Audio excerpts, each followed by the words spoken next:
And welcome in. Late Kick is live. It is Sunday night, October 23rd, the year of our Lord 2022, proudly presented to you by Academy Sports and Outdoors, spanning the entire country now. Pac-12 Pate and Company, fresh off the plane. We have not slept in 36 hours and counting, but we're not going to do it over the next hour because we have got a jam-packed show, high atop picture, perfect downtown Nashville, Tennessee, full Week 8 reaction. More upsets happen. There are some hard truths that we're going to have to face tonight. No feelings will be spared, but then again, on the flip side, with every death comes rebirth. We've got new contenders emerging all across college football, and I mean all across college football, not just down here in this portion of the country. I can say such things, being Pac-12 Pate and all. Every given Saturday tour, Week 9 announcement, moments away. About 20 minutes worth of moments away, but we're going to make another, I think, very big and maybe even mildly surprising announcement as to where we're headed in Week 9. I got early best bets. I've got folks watching in Easley, South Carolina, San Jose, California. A ton of them are watching in Eugene, Oregon, as it turns out. But I want to give a shout out to Jackson. Kenny and I love you, Jackson. Thank you so much for watching. And Tifton, Georgia, very close by to Ty, Georgia. Thank you so much for watching. We are about 13,000 and change away from 150,000 subs on this channel. We got to get there. I forget the New Year's. I want to get there before my parents' anniversary. Not to give away the surprise, but it's sometime in mid-December. So let's sub to the channel because it's free and because it helps us greatly and it really makes us look good in the eyes of management. Academy loves it. We love it. So sub. And that counts on the podcast too. You guys listen on pod, that's cool. Just sub while you do it. Nothing else happens. It just helps us. Thank you so much. Let's dive into the show tonight. We had a tough time deciding how to lead the show. So really we have like a triple main event. Any of these segments could have led the show. But I got to tell you something. I was flying back from Portland way early this morning, and I finally got to watch the replay of Texas A&M, South Carolina, because I only knew the final score. But I didn't know how it happened. And boy, oh boy, I couldn't help but as I watched South Carolina pull this game out, think back to what would it have been? Summer? When people were doing the win, loss, win, loss, in my opinion, very mindless projections for records because there's no skill in doing that. A lot of folks asked the following question about our friends there in Columbia. How in the world will Shane Beamer in South Carolina match, nay, exceed last year's win total? And the answer that I gave was not a definitive, oh, they'll do it, don't you worry, but it was, well, the way they'll do it, if it does happen, is you don't play 12 games per Saturday. You just play one of them. Same thing with Arkansas when they asked them about Pittman. You play one game per Saturday. So how could it happen? Well, now here we are in the season, and they're 5-2. How is it happening? Well, they won as a 10-point dog at Kentucky. Will Levis didn't play. They ended up winning. And then yesterday, they had A&M come into town. They were a home dog, and they ended up winning. And how'd they do it? Well, I think you saw how they did it. They had 17 points on the board. At the same time, they had 19 total yards on the stat sheet. How does that happen? Well, you have a kickoff return to open the game that basically turns Williams-Brice Stadium into a giant mosh pit. For the next 4 hours, that place was off of its rocker insane. And I have told you once, if I have told you 1,000 times, you do not turn your back on Bears. You don't turn your back on men you have wronged. You don't turn your back on the dominant turkey during mating season. And you do not turn your back on South Carolina football in the month of October. October is alive and well. One of our close, distinguished coworkers tells me Steve Wilfong just outright used the term with her today and didn't smile. So it's worked its way into the normal lexicon of society, and that's good. October's a real thing. If you don't believe me, ask the Aggies, ask the Wildcats. Imagine walking up to a swimming pool, totally full of gasoline, and there's a flamethrower over here on the lounge chair. And what do you do if you're A&M? Do you put it away thinking that could be dangerous? No. You take that thing and you pull your mask down and you let her rip. And that's exactly what happened when you gave up an opening kickoff return last night, and then you had the defensive score, and it was really over. The score does not dictate that it was over yet, but you know if you're an A&M fan, you haven't scored over 24 points in any of these meaningful games. You scored 24 last night, so you were already way behind the eight ball. Jimbo knew it. I think the whole team knew it. A&M had 8 false starts. They played with a new center. They were down a lot of guys, okay? So that was all known, or most of that was known going into the game. But it's the, I think, worst start of their season, and it coincides with them coming off the bye week. And what had I talked about? Now we get to me personally. What I had talked about when I foolishly, albeit slightly, leaned A&M to win the game was I just kind of envisioned whatever the best version of them was going to be. I would get it out of the bye week, I hoped, and I was wrong. And so it worked out the way it worked out. I don't think that's shocking, but how bad was the outcome for A&M? Well, they had 10 more first downs. They had over 100 more total yards. They had 100 more passing yards. They outrushed South Carolina. They were equal in turnover margin, and they were +7 in time of possession, and they still lost the game because that is what hidden yardage means in a football game. I don't know if you listened to Jimbo Fisher in the postgame. I did, and I'm going to get back to Carolina in just a second, but I think that it's pretty obvious listening to him. Pre-bye week, he thought there's some things we could correct, there's some things we could fix. Now they've come out of the bye week. They lost another game. When I listen to him, I'm not going to say he sounds defeated. He sounds out of answers. He sounds like a guy who's tried everything he knows how to do, and it hasn't worked. Now, there could be two truths in the room here. It could very well be true that Jimbo Fisher has tried everything he knows how to do. What could also be true is everything that can be tried hasn't been tried yet, which leads to the multi-million-dollar question that will not be answered until after the regular season ends, and that is what kind of staff changes are you going to see there? I'm not talking about Fisher. I'm talking about, in addition to Fisher, who is added to that lineup of coaches. And is there an offensive coordinator brought in the more classical sense of what an offensive coordinator is? But this season is this season. I told you I'm not going to start compounding 20%, 30%, 40% more criticism. They just are who they are. It's a failed experiment this year. They will come woefully short of meeting any kind of preseason expectation. But that's the here and now. To me, you get through the rest of the season. I mean, they're struggling to make a bowl game now. They're below 500. So they're struggling to make a bowl game. And it's crushingly disappointing. I get all that. But to me, it's the car's totaled, okay? So you don't start looking at it every week and saying, oh, it's even more total than it was last week. Totaled is totaled. They are who they are. Did you watch Marshawn Lloyd in this game? South Carolina's got a lot to be proud of, namely the recruiting spectacle they just put forth last night. But Marshawn Lloyd, when you watch him run, he had 18 carries for 92 yards. I know that's not the biggest eye-popping stat line in the country yesterday. If you have a team that plays like him, you can win any game that you roll into town and suit up for. He's good. When he went down with injury and when he has been injured in his career, you know why they take it so hard up there, because he's really, really good. If you haven't watched the game, you don't have to watch the whole thing, but I ask you to do one thing. I ask you to turn on this replay last night, turn up the volume, and then watch that opening, and then watch when A&M's on defense. Home games in Williams-Brice Stadium are a spectacle. It's one of the most awesome and underrated environments in college football, not just the SEC, in college football. They've got something special there. They know it. Everyone's fully bought in. That place was jammed to the rafters, and everyone does their part. And that's without that team currently being in contention for the playoff and SEC championship. That's not the conversation they're in yet. I say yet because we don't know what's down the road. You certainly wouldn't expect it, but you don't know what's possible.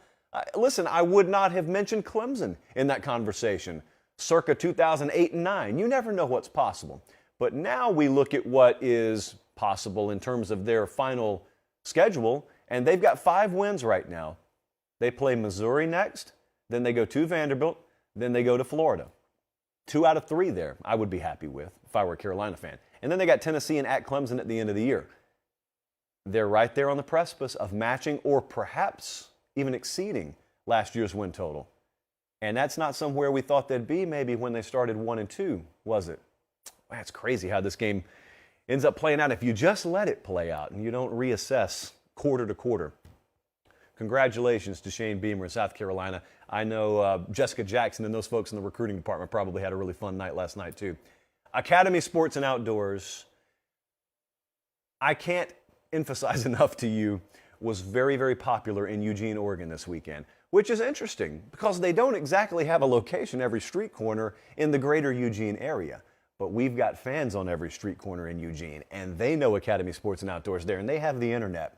So academy.com works just fine in Portland, Eugene, Bend, everywhere I was this weekend. And they make it possible for us to go places like that. They make it possible for us to have this show presented to you free of charge. And they make it possible for you to actually gear up with stuff you need. And I know I say this every week, but that's because it's true every week. And it's also true that they are our exclusive partner. We don't have 5 of them. You know, Colin does not take these screens behind me and split them up into quadrants and have 4 brands. It's just one brand. Just that big blue Academy Sports and Outdoors. Why?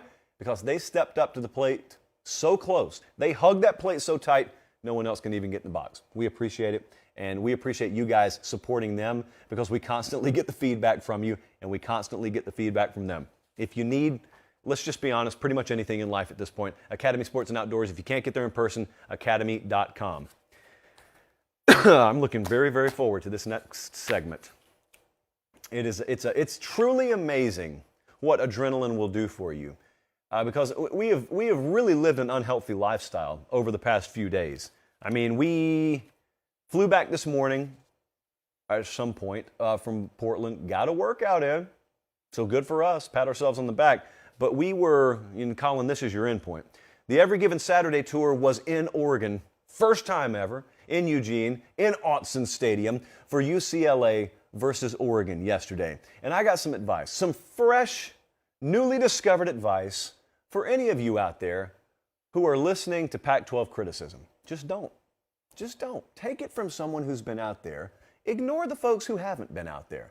I grew up, as some of you did, in the rural South. Some of you grew up in the mid-Atlantic states. Some of you grew up in Texas. But a lot of you who fit those descriptions, you haven't been out west to take in the football experience. And so you just draw conclusions based on what you see on TV. Sometimes it's valid. I'm not here lionizing the conference as a whole. I'm telling you there are places out there that if you walk into them and you close your eyes, they're indistinguishable from some of the great cathedrals that we're in a lot in the South. Autzen Stadium's one of them. Finally got to experience it yesterday. Only heard stories up until that point. And I can tell you what blew me away was, number one, you had a crowd of a little over 59,000 there yesterday, which is the 4th largest in the history of Oregon football. Forget the numbers for a second, because a lot of you would poo-poo that number. Forget about it. Stand on the sideline, if you can. Stand on the sideline like I did. Just close your eyes on 3rd down. You wouldn't be able to tell if it's 59,000 or 89,000. Quite frankly, that place outdoes a lot of venues that have 30 or 40K more in that capacity number than Autzen Stadium does. They told me about it. I had to see it for myself. I saw it for myself. Very legitimate. But what blew me away even more was I have never been to the state. I've never been to the venue. I've never been to the city. We got recognized in Eugene every bit as much as we would get recognized in Tuscaloosa or Athens or Auburn, the places I grew up, which is a testament to you guys spreading the show from regionally to nationwide. So personally, I appreciate that, but we also had a really noteworthy football game that happened yesterday, and Meemaw famously said, foolish men draw conclusions in week 1, wise men make observations in week 1. And I don't want to call folks foolish, but I know good and well some of you punted wholesale on Dan Lanning and that new coaching staff at Oregon when you saw what happened in week 1 against Georgia. And maybe, just maybe yesterday, is the first time you've really chosen to pay attention to them since then. It's a different looking team, isn't it? It's really crazy what happens if you give up on them, but they don't give up on themselves and they just get to work quietly over here in the corner for a little while. It's wild what can happen over the span of about a month and a half in this sport. They've played credible opponents since then. They've been against Brigham Young. They went on the road at Washington State. They played UCLA yesterday, most recently, and won 45-30. I am blown away, 3rd time I've said that this segment already, with the performance of Bo Nix, not just yesterday, although yesterday is about as good as you've seen him, but Bo Nix in general is one of the best stories in college football this year. And take it from someone who watched him through high school, certainly watched him at Auburn, and now I'm watching him, and it says Nix on the back of his jersey, but brother, the stat sheet does not indicate that that's the same human being. It is, though. As I've said about Hendon Hooker, as I am saying about Bo Nix, and as I would say about anywhere between half a dozen and a dozen other quarterbacks out there fully capable of doing big things, but who may find themselves in a less than desirable situation, sometimes a change of scenery is all it takes. Sometimes being paired with the right staff, the right supporting cast, the right offensive coordinator, the right head coach, the right culture is all it takes. There's nothing monumental they've changed about Bo Nix. Even if you get guys who really know ball at a granular level, if we got Kenny Dillingham in here and we sat him down, the offensive coordinator there at Oregon, and I said, Kenny, lay out all the differences, lay out what you fundamentally changed about Bo Nix, there wouldn't be a laundry list of things that they broke him down and rebuilt from the ground up. What they've done is they've put him in a position where he does not get assaulted every other play by defensive linemen. They've put very, very good receivers out wide. Troy Franklin is an emerging star nationally.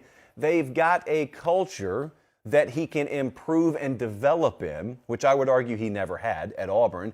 And lastly, they've got a supremely talented player, which Nix always was. It kind of boggled the minds of people like me in the South who watched him in high school, even in a less than desirable position at Auburn, that he was never better than he was. But his mobility at quarterback is something that makes them really dangerous. Even on third down, I think you saw it a couple of times yesterday, they took UCLA and they broke their back. In the early portion of the third quarter, Oregon went on a drive. I mentioned Meemaw earlier. Peepaw would have very much appreciated that 15-play, 82-yard, 7.5-minute drive. They threw the ball a grand total of 3 times. They lined up in I formation multiple times. And they basically, I think, announced to the rest of the world that doesn't know a whole heck of a lot about Oregon football right now, you know that we got flashy jerseys. You know we got a guy who can sling it here. Here's what else we can do. And what else they can do makes them very versatile. It makes them very multiple. And it does not make them an easy out. When you describe Oregon, in other words, there's not one thing. If we stop that one thing, they'll just do something else. And so it was impressive to watch him yesterday, but there was a false padlock stat here. Very false padlock stat. Imagine I'm down in Westwood Friday, and I knock on Chip Kelly's office door, and he says, come in. He says, I spoke to Chip Kelly briefly before the game yesterday. Fascinating quote he gave me. I'm going to keep it to myself. Fascinating quote. But that's for another time. That's probably a January or February story. But I knock on Chip Kelly's door. He says, come in. What if I were to tell him, Coach, you will not punt all day tomorrow. You will not have to punt the ball a single time. He would have invested every dollar they're paying him. It's illegal to do so. So in fantasy world, he would have bet every dime he has on Bruins straight up, Bruins money line. Why? Because it sounds pretty good, doesn't it? UCLA did not punt yesterday. UCLA was essentially done by the start of the fourth quarter in this game. And the reason is because Oregon was that good offensively. They have scored 40-plus points for the 6th consecutive game. That's the first time they've done that since 2014. It's back when they were a national championship contender every year. I don't think there's anything lost here for UCLA. Okay, it was not a back and forth instant classic down to the wire. It wasn't the game that some of us were hoping for just in terms of pure spectacle and entertainment value. But look at their schedule. This is a one-loss team now. This is the byproduct of taking care of business and beating Washington and beating Utah. You can afford to go to Eugene. It's the toughest place by a mile they'll play all year. You can afford to go up there and lose. Why? Because you got Stanford at Arizona State. Arizona, USC, the 19th is going to be a great game. And then they go to Cal at the end of the year. They can win every one of those games. They're still right in the thick of the Pac-12 championship race. Another thing that I was just thinking yesterday, I talked to some people about this today. You know, there's a lot of talk about job openings.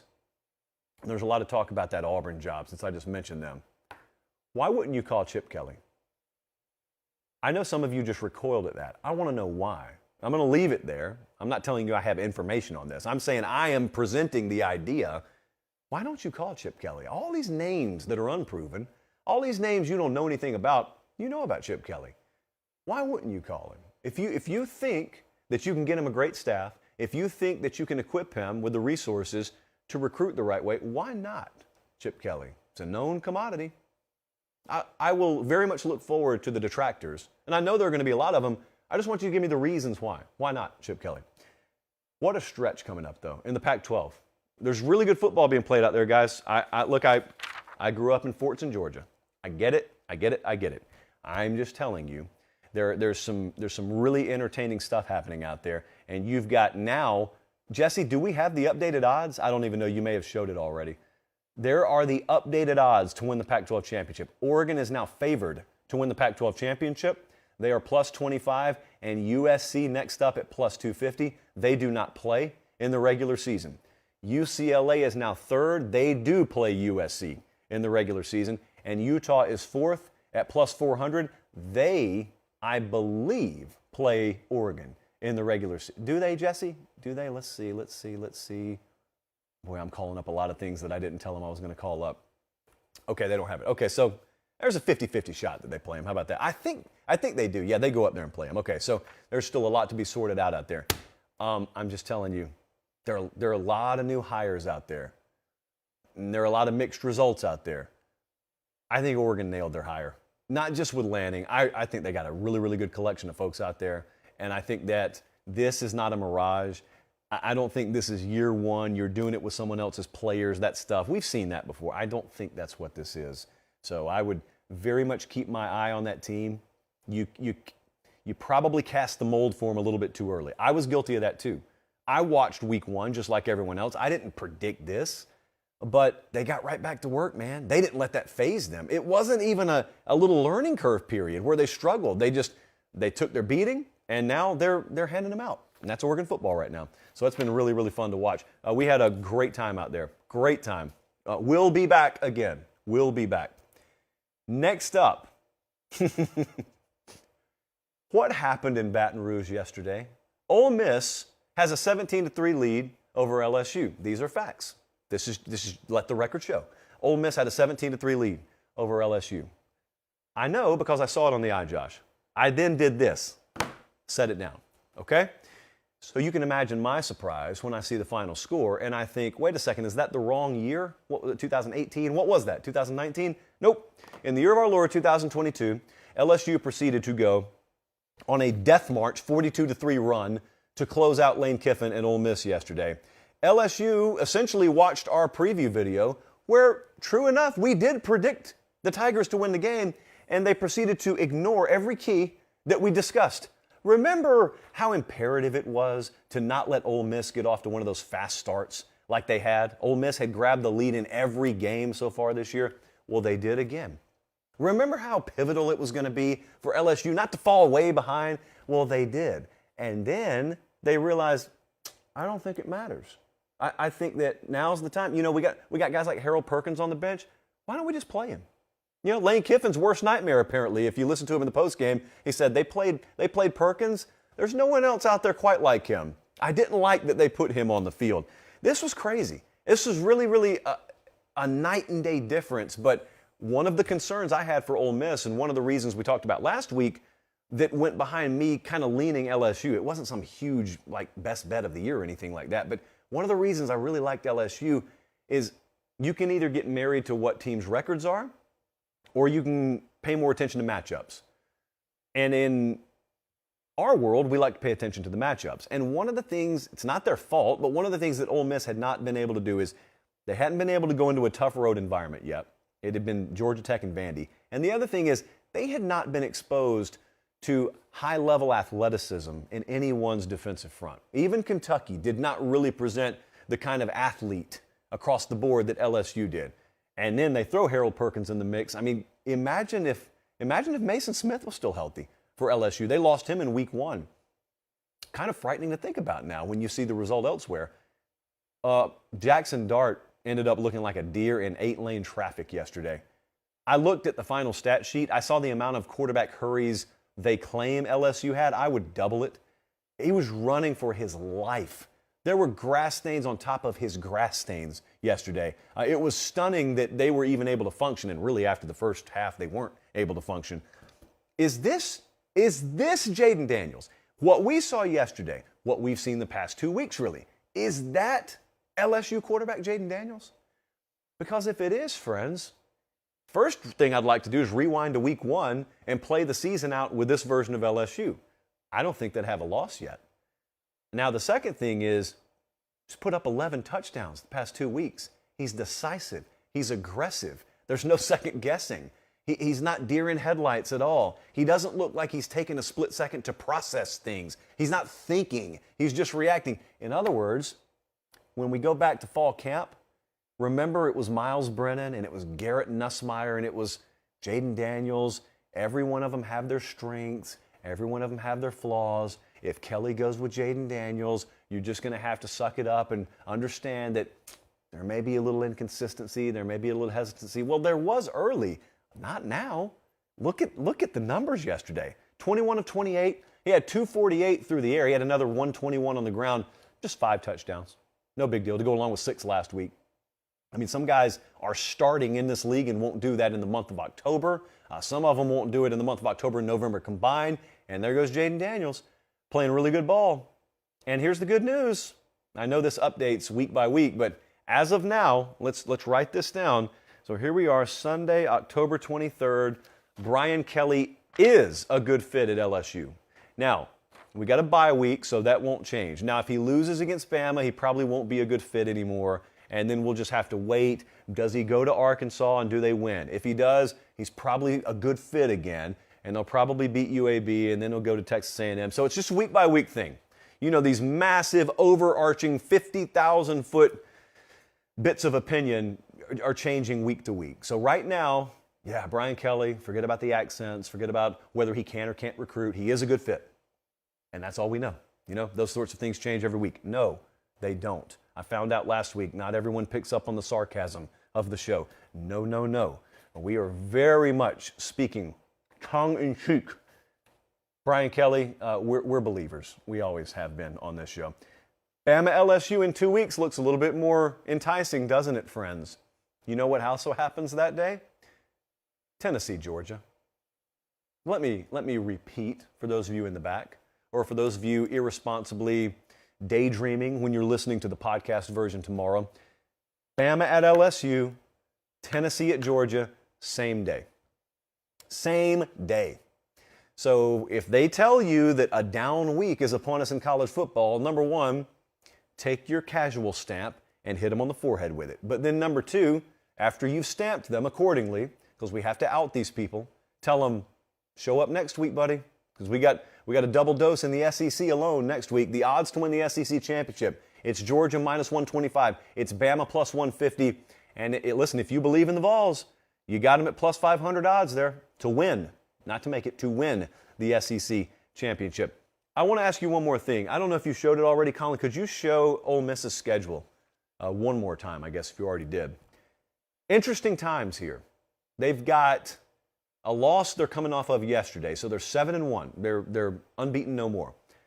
Here is the remainder of their schedule. Remember how their over-under win total was 7.5, and I took the under on it.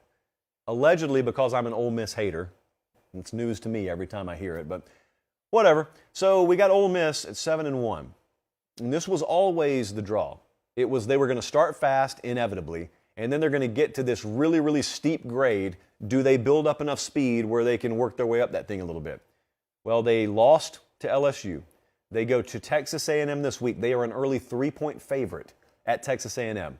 They got Bama at home the next week. They go to Arkansas the week after that, and they've got Mississippi State at home in the Egg Bowl to end things. All of those are losable. So, I mean, you could see this horrific slide at the end of the year, start 7-0, finish 0-6. It's unlikely, I grant you that, but that's always been the nature, and we were eventually going to get to this part. This is the deep end in scheduling. That's what they call the deep end. They're watching us in Maryville, Illinois.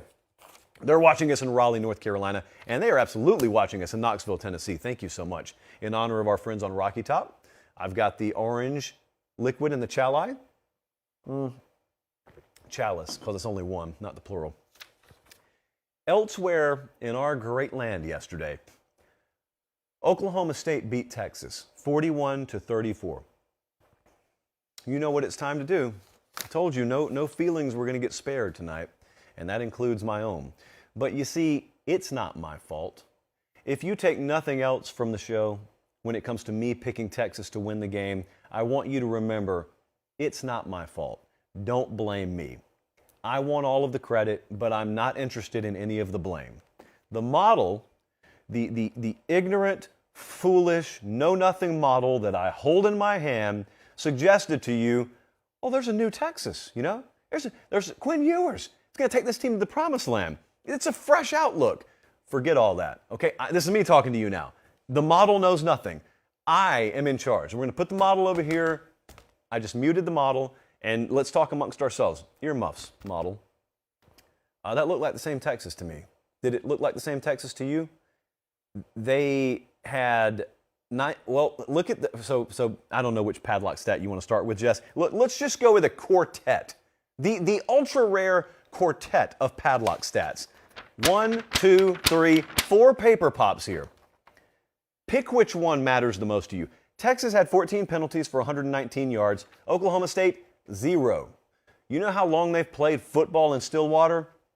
I don't either. Probably a pretty long time, right? They have never had a penalty-free afternoon or evening or night, and yet they did yesterday. First game with 0 penalties in program history.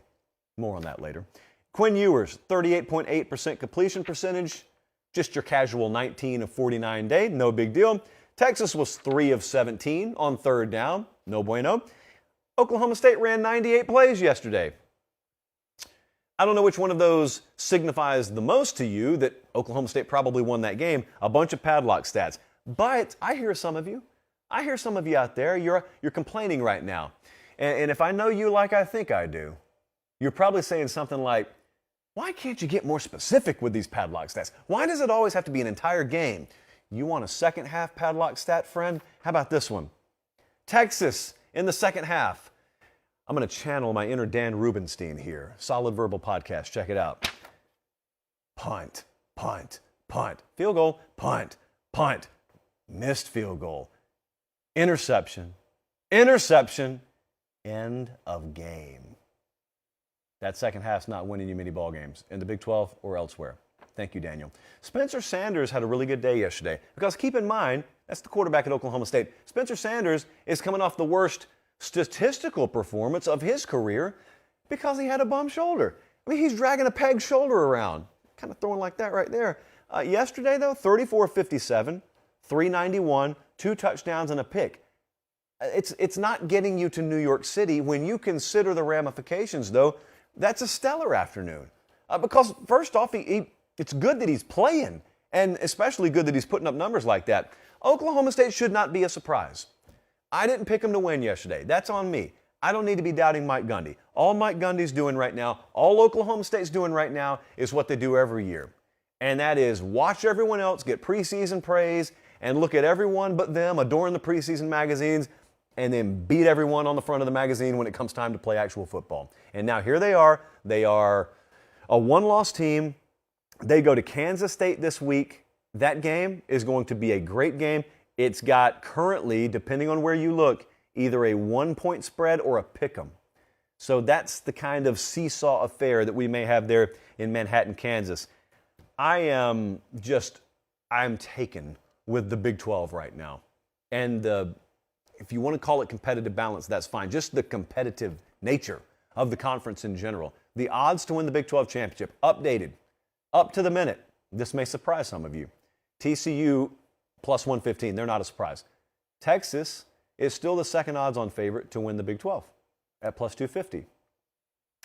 Oklahoma State is third at plus 300, and Kansas State is fourth at plus 800. So we're starting to see some filtering out. Baylor is fallen by the wayside a little bit. Texas Tech's fallen by the wayside. But Texas right now is a 3-2 team. There are 3 teams ahead of them in the conference standings. In other words, if the season ended today, they wouldn't be in the Big 12 championship game, and yet they're still the second odds-on favorite to win the conference. Just fascinating times in the Big 12.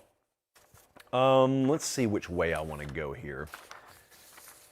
Okay, so Colin, don't put any of this in the individual video. Okay, I see where I am now. I need to react to Clemson. I know I need to react to Clemson, so let's do it here. Clemson beat Syracuse yesterday, 27-21. I got a bunch of texts from people saying that this was an indictment on Clemson, and now they've been exposed. You know the drill, blah, blah, blah. And it wasn't their best effort. That's the whole point. we were wondering aloud if you watch this show, you know I've been wondering for about the past 2 or 3 weeks, when is that C-plus game coming? Because they've put forth a string of B-plus or better efforts. It started with what was it? I guess it was the Wake Forest game. They played the NC State game. They went to Boston College. They went to Florida State. And then they had Syracuse coming in there. And they just weren't going to keep playing at that level. Well, it was coming eventually. Well, it came yesterday. They benched DJ Uiagalelei in this game, for those of you who didn't see it. Cade Klubnik came in. So what we talked about in the preseason did end up happening yesterday. And I'm going to talk about that more in just a second. But this is the 38th straight home victory. That's the headline. Clemson found a way to win. Was it pretty? Absolutely not. Were there questionable officiating decisions? There are in every college football game nowadays. I do not watch a single replay now without at least one egregious officiating decision. But here's a padlock stat for you. For all of, here we go. There we go.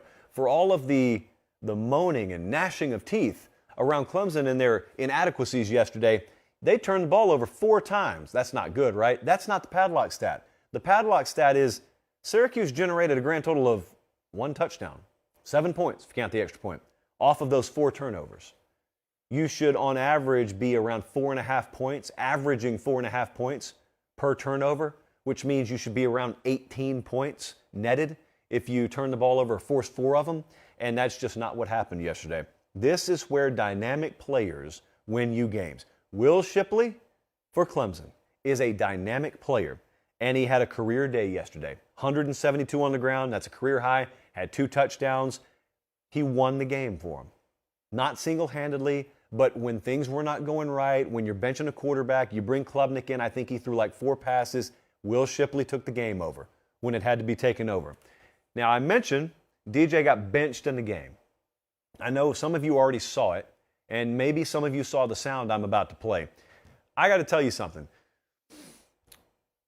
He is 19 or 20 years old, DJ Uiagalelei. He's starting quarterback for Clemson. I'm going to go ahead and tell you before we play this clip, this was Dabo Swinney after the game. As far as DJ goes, DJ's our starter. He's our leader. Nothing's changed there. So he got yanked out of this game, and the true freshman got put in because he wasn't good enough yesterday, and they wanted to try something different because they were trying to win the game. Now, that affects people many different ways. How did it affect DJ Uiagalelei?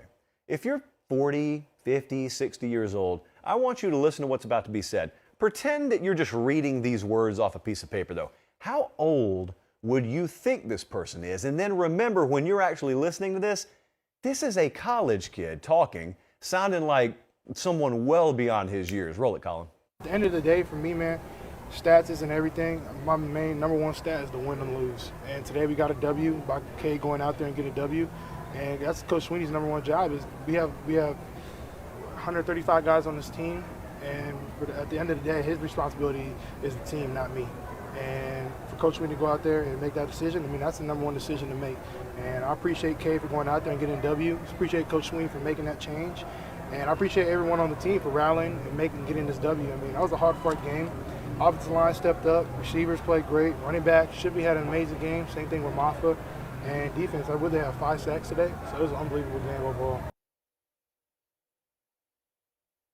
Yeah, that's Pate State material. He's more well-spoken than half the coaches that we hear from after games. I mean, that's a measured kid.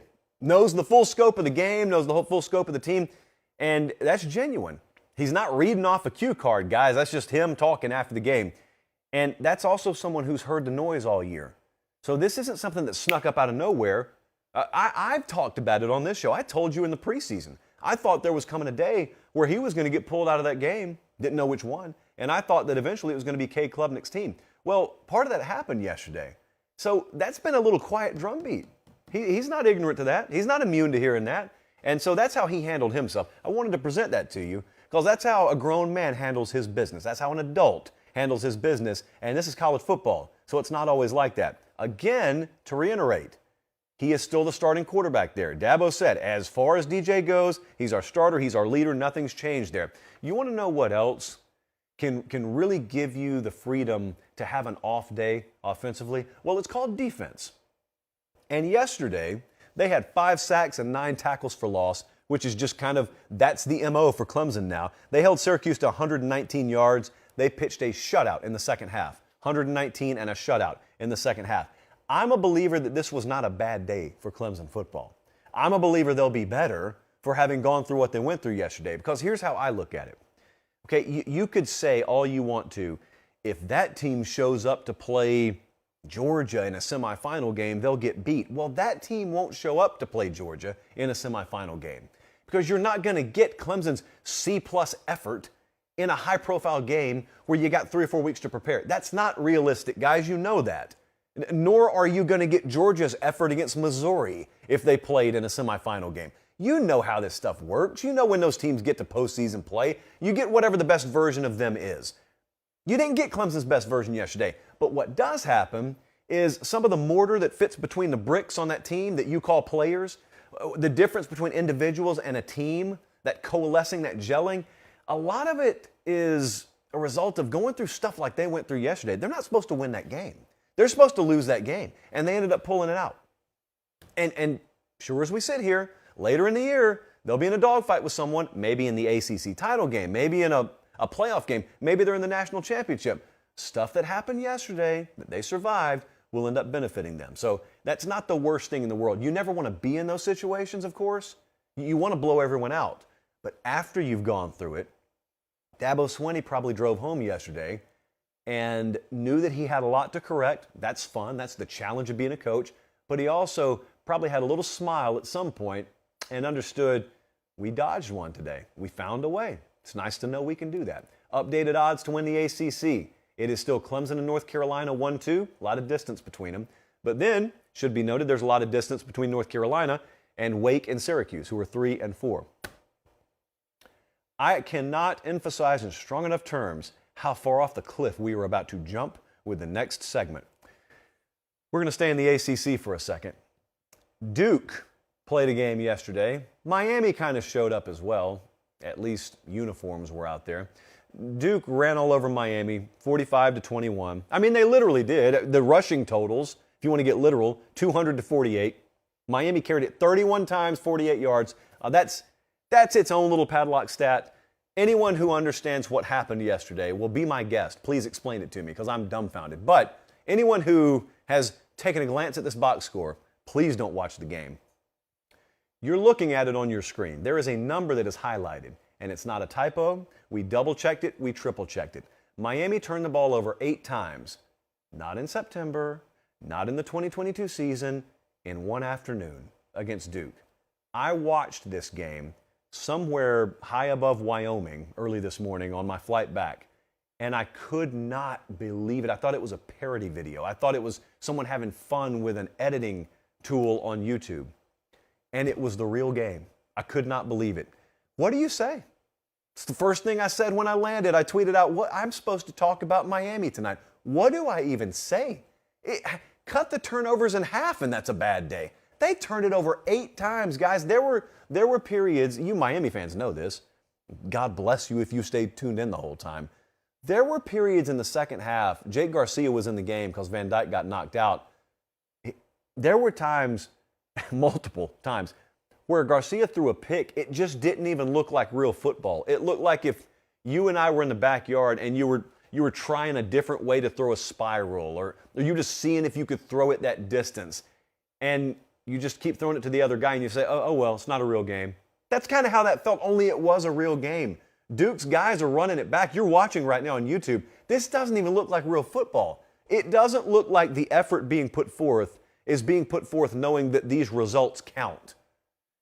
And who's that an indictment on? Everyone. It's not just coaches. You got to have pride as a player too. Everybody's trying to figure out, who do I blame? Is it a Mario thing? Is it the entire coaching staff? Well, of course it is. But it's a player thing too. I would assume that there are a lot of things that have been coached into those guys that they're not executing on. So at some point, you can beat your head against a wall all you want to. If the wall is a wall, you may just have a lost cause. This season, I think, is now sort of feels like a lost cause for Miami. About the program, not the future. But this is not the last time this is going to happen. And what sucks is the last couple of weeks, they had shown signs. They lost to North Carolina close, and then they won last week against Virginia Tech. They showed signs. Yesterday was a sign too. It's just not a sign of anything you want. I listened to Cristobal in the postgame. Kind of sounded like Fisher, only he's in a little more dire situation because his roster's not as loaded. I've tried everything I know what to do, and it's not working. And this was talked about. Remember, he talked about it in fall camp. Talked about cutting some practices short because the standard of performance wasn't where it needed to be. Well, it turns out those should have been red flags. He wasn't lying to you. He was serious. The team is bad right now. The effort's bad. The results are bad. To me, we start to transition more from talking about what can Miami do this year to is this year isolated? Kind of like Oklahoma. You've watched some bad results with Oklahoma. Okay, year one staff, is it isolated? Or is there carryover effect? Are we just seeing Brent Venables? Are we seeing Mario Cristobal? Is this what we should expect? Well, if it is, you won't have that experiment going on too awful long. Now, I don't think certainly that this is just a disaster of a hire. I don't think that. I know a lot of people are going worst case. I don't think that. I think they'll get things right eventually. Now, it's fair to ask, even if it's right, how high a level can we operate at? That's a whole other conversation. It's fair to say that. But they've lost 3 consecutive home games now. That's the first time that's happened since 2007. So it is not a good time down there right now. And I don't know. I just talked a few minutes. I don't know what to say. I don't even know how you do an analysis of that, because it's so off the scope of what a normal football game would be, or even an extraordinary football game would be. You turn the ball over 8 times, you're not a serious football team. That's not a serious performance. I don't even take that serious. I laugh at it, which is a shame, because that program and that logo should mean a whole heck of a lot more than just giving you a good laugh. I laugh at it and I move on. And hope when I come back it looks different one day. Some more games yesterday I wanted to go over right quick, including a very controversial take from producer Jesse. Penn State beat Minnesota yesterday. That's not a surprise. We thought that they would roll in that game. They won 45-17. Tanner Morgan was out, so you got the quarterback out for Minnesota. And while Mo Ibrahim did run it for over 100 yards, it was Michigan's offensive line that destroyed Penn State the week before. Minnesota didn't have the kind of offensive line that was going to do that. And so this was what it was. Season high for Sean Clifford, 295 passing yards. I love that, in Sean I trust, but not everyone in this building does. And producer Jesse thinks that just because he attended this prestigious university, and the closest I come to being able to say that is wearing a white t-shirt, that his word means more than mine. And he thinks that this game was fool's gold. And you know what? If he's right, we won't have to wait too awful long because they play Ohio State this Saturday. Penn State, you want to guess the point spread? Penn State opens as a 15.5-point dog at home. Have at it. We will announce the Every Given Saturday tour in just a few minutes. Certainly that one's on the radar. Next up, TCU. This one was crazy. I got fooled by this one. TCU 38, Kansas State 28. I was checking scores, as you do, because I'm at a game. And so I see Kansas State, my favorite pick of the week. Kansas State's up 28-10. And I'm thinking to myself, first off, oh, you're so smart. Man, you're on top of things. And I knew it. I knew this was the week that TCU fell off. And then I saw that final score. And I realized once Kansas State got to 28, they meant that they were done scoring. And so at that point, it was TCU on a 28-0 run to close the game.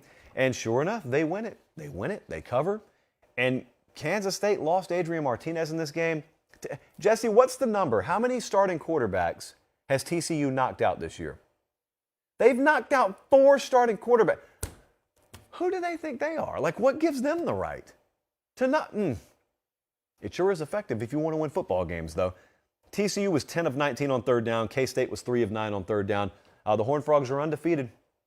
And now, they played Tarleton this year. I didn't even know that. So now, they've got at West Virginia this week. They got Texas Tech the following week. They go to Texas. They go to Baylor, Iowa State. You start to think, don't you?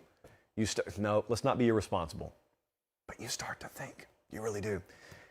How about Bama? I don't think many of you watched them against Mississippi State. Pretty boring game. Don't worry, we watched it so you don't have to, but boy, do I have some sound coming up. I mean, some sound that will blow your mind.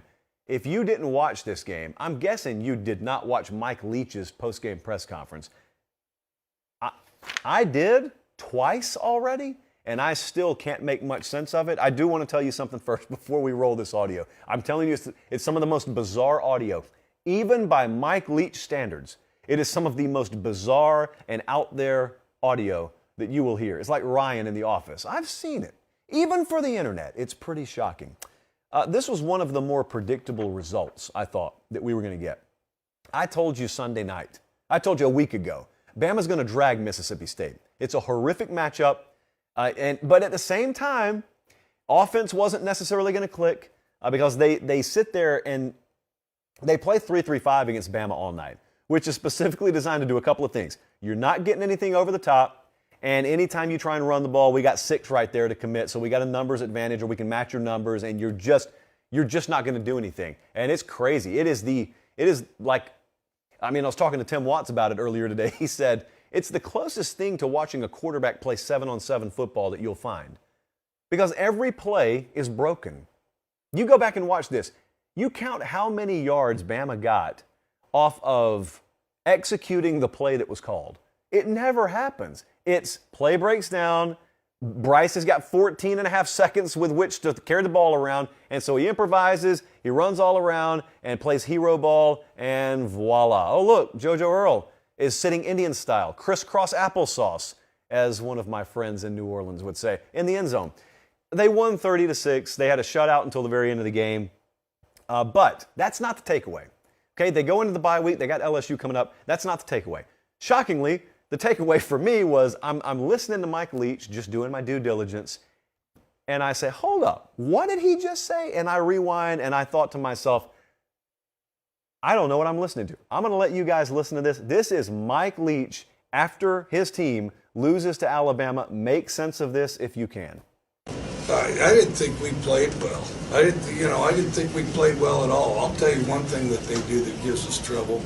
We've got some guys that are afraid of the jersey that says Alabama on it. We spend a lot of time frightened of their jerseys. You know, you want to scare some of the guys on our team. Put an Alabama jersey on; it'll scare the hell out of them. They're more physical. They use their hands better than we did. They use their hands better. They shoved us around. The first half we just took it. The second half, we battled back a little, but it was kind of disjointed and feeble. We didn't execute because, I mean, you start out in a game, you got to say 60 minutes, so then you spend 30 of it trying to reconcile. They have a red jersey that says Alabama, so we're going to go ahead and be scared and timid of it. Well, I think we got to use our hands better. I mean, if you were to say one thing, use our hands better. We don't move our hands. We don't move our hands very good. If you don't use a certain part of your body, as time evolves over, century upon century, in natural selection, that part of the body disappears, and even that animal might disappear. And I'm genuinely fearful that on our team, if me and the other coaches don't get them right, that about a generation from now, their kids and their grandkids won't have hands, because, from a lack of use, those hands just disappear. I mean, and maybe it'll be like this, like those dinosaur hands like this are, you see. I was getting texts last night. To give you guys an idea of the configuration of Bryant-Denny Stadium, if you're a photographer or you shoot video, they have a room for you in, I think it would be the south end zone. And it's the same room that the opposing coach does his post-game media press conference in. So there are a lot of photogs in there that aren't attending the press conference, they're just listening. And one of those trusty photogs was texting me last night saying, I know you're not listening to this live. You're going to want to take a listen to Mike Leach's press conference. He's got one going right now, the likes of which I've never heard. That was Mike Leach, Mississippi State head football coach. We move on. Ohio State just toyed with Iowa. This was sad to watch. This was the Sarah McLachlan special. This was the body bagging special of Saturday. 54-10. It was like watching lions toy with a wounded gazelle for about 10 or 15 minutes, knowing all the while, as we do, the problem is the Lions are eventually going to decide it's time to eat. And when it was time to eat, boy, did Ohio State eat. 1 of 13 was Iowa on third down. They had 6 turnovers. The only good thing, the only saving grace for Iowa was Miami existed yesterday because they turned it over half a dozen times. Miami, of course, beat them and turned it over 8 times. They are not going to be challenged in conference play. They're just not. Can I see Ohio State's schedule? By the way, you know me. I just did a segment on this. I'm not questioning them at all. I've got them rated number 1 in the country right now. But they're going to go to Penn State this week. So you think about what I just said. Because if I'm going to eat those words, it's probably this week, right? They're 15.5-point favorites. On the road, so that's with home field baked in, they're 15.5-point favorites at Penn State. I have concerns. And then they got Northwestern, Indiana, Maryland, and then when I say they're not going to be tested in conference play, I mean until the end of the season. And we've already got that big showdown against Michigan looming. But whew, that was one that, I mean, as soon as you see Ohio State crack double digits on the scoreboard, you know it's probably over. They can probably do whatever they want to. We ended up taking Ohio State on Friday Night Lines at -30. I said that number's still not big enough. We added them as a best bet. Colin, is it time right now? It's time. It's past time, actually. I skipped it. They've been telling me for about 20 minutes. Announce the tour destination. The Every Given Saturday tour is fresh off a trip to Autzen Stadium. Great experience. Phenomenal experience. First time ever. Pac-12 Pate. First time ever. Where are we going to go this week? Well, we got a slate in front of us. We got Ohio State at Penn State. That's big noon kickoff on Fox. We got Georgia, Florida. Been to that game many times, but the Every Given Saturday tour or the Renaissance tour has not been there. That's down in Jacksonville. We got Oklahoma State on the road to face Kansas State, and in our very state here, the very state with which we reside, or in which we reside, we got Kentucky at Tennessee, and that's a 7 o'clock kickoff. So where are we going to go? Well, I thought to myself, what are the criteria? We want to get to places we haven't been. We want to see teams we haven't seen. We want to be in the most competitive environments. We want to see the best games. And with that in mind, we filtered it out, and there was only one candidate. I have not seen Mike Gundy play a game in person in my life, and it's time that ends. I have not been to Manhattan, Kansas in my life, and it's time that ends. The Every Given Saturday tour is headed to the Big 12. Big 12 Pate is born this week. Oklahoma State at Kansas State. Unbeknownst to me, we actually have B-roll of Manhattan, Kansas here.